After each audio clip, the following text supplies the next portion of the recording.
مشاهدي الكرام، مع موعظة من مواعظ القرآن الكريم الحسنة التي يربي بها القرآن الكريم الإنسان لكي يصل إلى مستوى أخلاقي راق رفيع.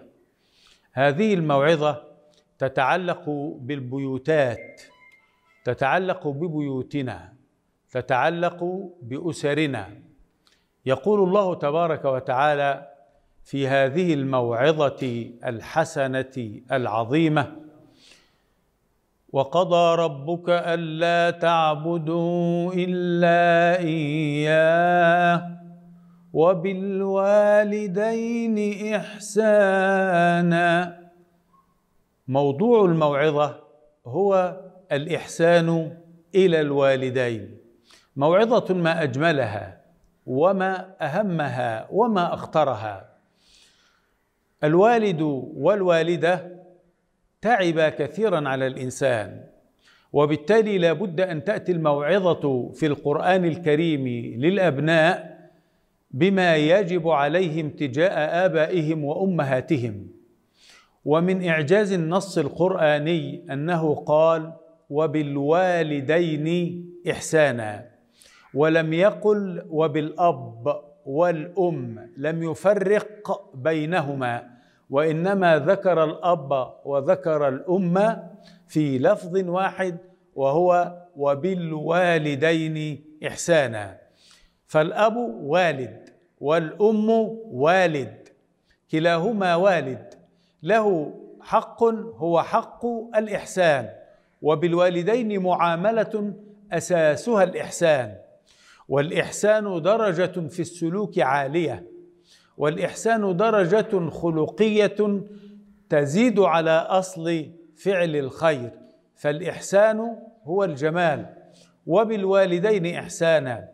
ثم بين لك القرآن الكريم مواطن الإحسان ووقت الإحسان، فقال لك: إما يبلغن عندك الكبر أحدهما، فهو أشد حاجة إلى الإحسان، إلى العطف، إلى الرعاية، إلى السؤال عنه، إلى خدمته. أحدهما أو كلاهما، إما أن يكون أحد الوالدين حي أو أن يكون كلا الوالدين حي. في كلا الصورتين ينبغي علينا أن نهتم بآبائنا وأمهاتنا اهتمام إحسان، اهتمام خدمة، اهتمام رعاية، اهتمام قيام بما يجب علينا. إما يبلغن عندك الكبر أحدهما أو كلاهما، ماذا تفعل؟ مع الكبر ترق أعصاب الأب، فقد تعب طويلا في حياته وهو يربيك، وهو ينشئك، وهو يطعمك، وهو يؤدبك، وهو يعلمك، وهو يدفع بك في مجالات الحياة.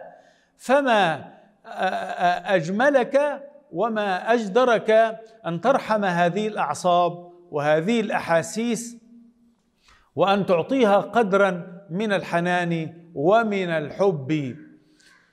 إما يبلغن عندك الكبر أو كلاهما، أحدهما أو كلاهما.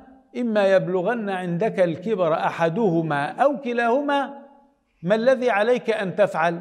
ما هي صورة الإحسان؟ فلا تقل لهما أف، فلا تتأفف في وجههما، يعني لا تظهر لهما غضبا من كلامهما أو من رأيهما، وإنما استقبل النصيحة منهما، ثم ناقش معهما القضية بهدوء وبخلق حسن، ولا تنهرهما.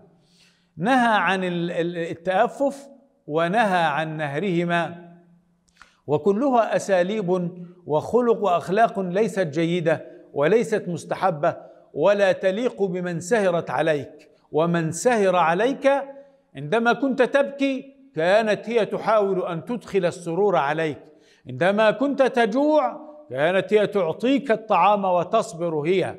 أما قرأت قول ربك وهو يقول في القرآن الكريم: حملته أمه وهنا على وهن أما قرأت قول ربك وهو يقول لك ضعفا على ضعف؟ أما قرأت قول ربك ويقول حمله وفصاله 30 شهرا، لكي يبين لك كمية الكالسيوم التي أخذتها من أمك، وكمية الدم، وكمية الأحاسيس، وكمية العواطف التي أعطتك بدون مقابل. هلا إذا جاء وقت سد الدين، هلا أنت كنت أمينا وكنت كريما وكنت محسنا أن ترد هذا المعروف بالمعروف. وعليك ألا تنسى أن تقول دائما: وقل رب ارحمهما كما ربياني صغيرا.